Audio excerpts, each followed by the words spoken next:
Here's the brief. News from the world over this week. It was another tumultuous week for President Donald Trump as the Justice Department appointed a special prosecutor to investigate alleged collusion between Russia and Trump's presidential campaign.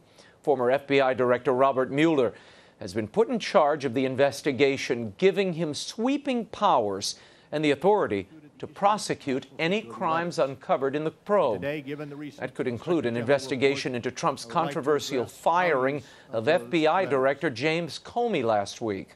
On Thursday, the president said he respected the decision to appoint a special counsel, but then repeated that the investigation was a witch hunt and that it's time to get on with the business of the American people. We have to get back to running this country really, really well. We've made tremendous progress in the last 100 and some odd days, tremendous progress. And you see job numbers, you see all of the production that's starting, plants starting to open again, haven't been open in years. I'm very proud of it. That's what I want to be focused on, because believe me, there's no collusion. Russia is fine, but whether it's Russia or anybody else, my total priority, believe me, is the United States of America. So thank you very much. More on this and the reverberations in Washington with Pat Buchanan in our next segment. And given all the Beltway controversy surrounding President Trump, his first foreign trip might afford him a needed reset. Earlier this week, Pope Francis commented on the upcoming meeting with Trump, saying he would look for open doors to find common ground, particularly on pro-life and family issues, as well as religious liberty. When asked about climate change and illegal immigration, two issues on which they have differing opinions, Francis said, quote, "I never make a judgment about a person without listening to them," end quote.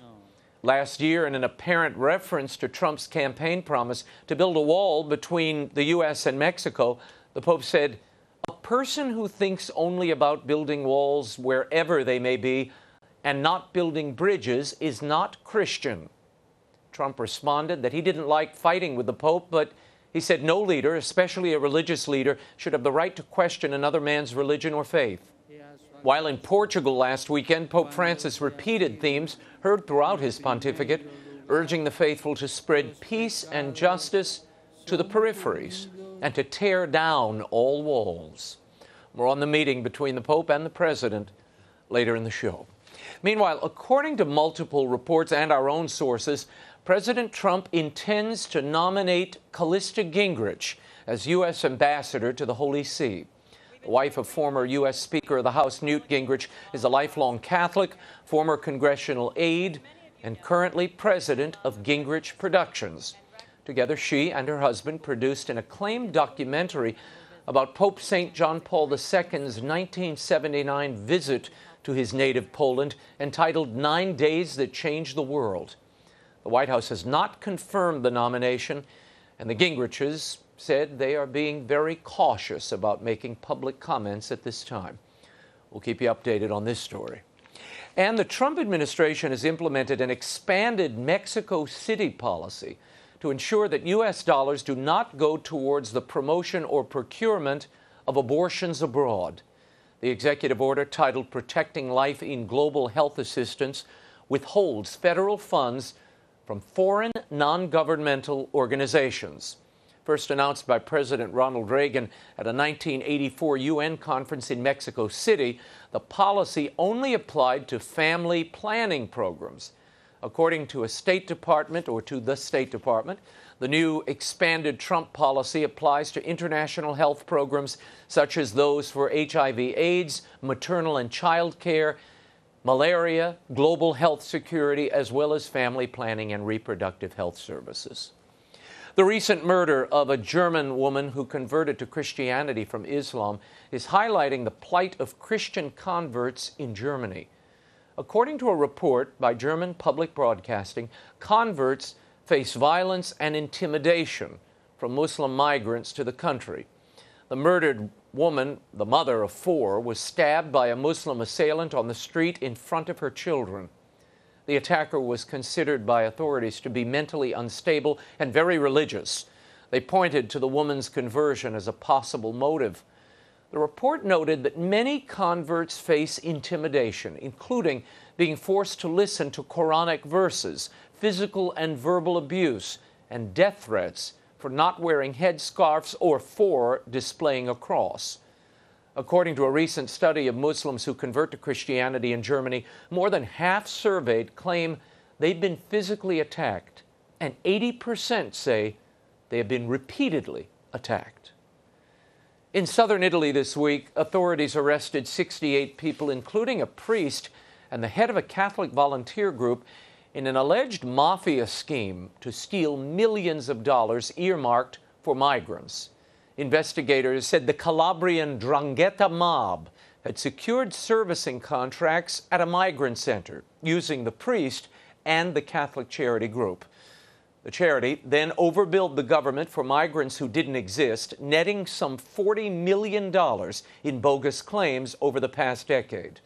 In 2007 alone, Father Eduardo Scordillo allegedly pocketed $145,000 for spiritual services he offered refugees. Police accused the priest of organizing the whole scheme. In 2015, 44 Roman politicians and businessmen were accused of rigging public contracts for migrants. And has Pope Francis made capital punishment a mortal sin?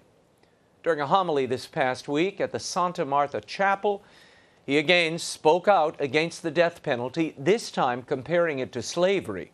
He made the argument that in modern times, we understand slavery is a mortal sin. Previously, he said, some say that this could be done because these people did not have a soul. The same goes for the death penalty.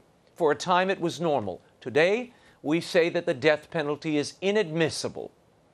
Last year, Pope Francis declared, quote, "The commandment, thou shalt not kill, has absolute value and applies both to the innocent and to the guilty." The Catechism of the Catholic Church still leaves the door open to the death penalty as a prudential judgment of the state in very limited circumstances.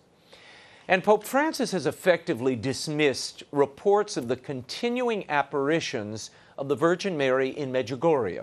But according to one report, the Vatican is likely to authenticate the earliest apparitions near the small Bosnian town. The purported Medjugorje apparitions started in 1981 and have never been declared authentic by the Church. However, millions of pilgrims from around the world have visited the remote village, inspired by the apparitions. The Pope was asked to comment on Medjugorje as he returned from celebrating the 100th anniversary of the apparitions at Fatima. Francis said he knew he was being naughty for doubting the Medjugorje visions, but he insisted they, quote, "don't have much value," and derided the idea of the Mother of God acting as a postmistress delivering regular messages. Separately, according to Vatican journalist Andrea Tornielli of La Stampa, a commission formed by Pope Benedict XVI to investigate the Medjugorje apparitions has concluded, and the first apparitions were likely authentic, according to that commission, but they expressed grave doubts about later reports of continuing visions. And Roger Ailes, the man who transformed TV news by creating the Fox News channel, died on Thursday. He was 77.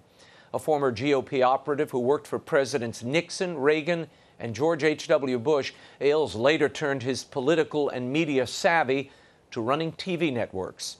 In 1996, he accepted a challenge from Fox media titan Rupert Murdoch to build a news network from scratch to compete with CNN. Fox quickly became the ratings leader in cable news and emerged as a powerful force on the political scene.